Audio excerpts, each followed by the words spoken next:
Soulrest in the Storm.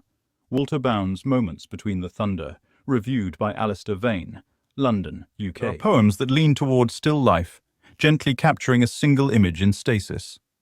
Others, like Walter Bowne's Moments Between the Thunder, unspool with restless energy, a mind in motion grappling with the passing of time, shifting natural states, and the precarious joy of being alive and aware in a fragile world.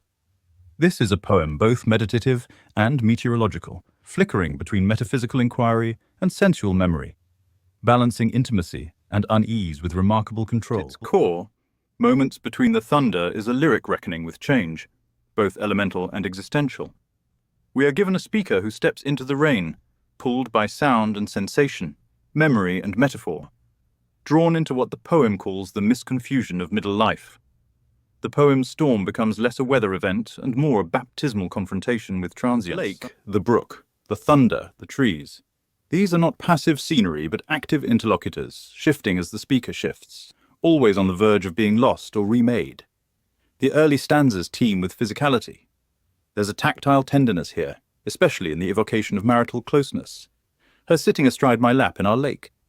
A living, moving chair. My hands loving skin, cloth, lake water. A soul rest. An armrest. The line between the body and the natural world is deliberately blurred.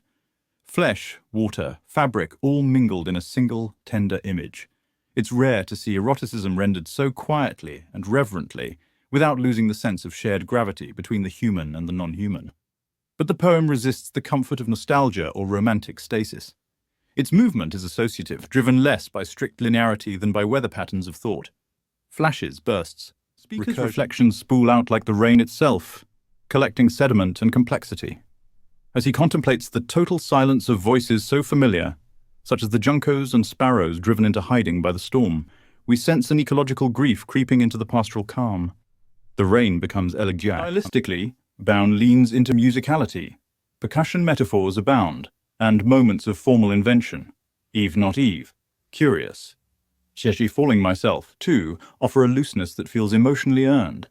There is an unmistakable influence of Whitman here, not in style exactly, but in the spirit of inclusive wonder.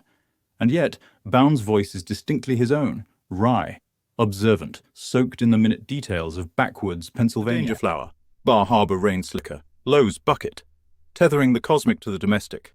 Moments Between the Thunder is a poem of thresholds, between thunderclaps, between youth and age, between belonging and letting go. Its beauty lies not in closure, but in its open-ended curiosity, its refusal to settle. It reminds us that meaning is not found in the thunder itself, but in the listening that happens between.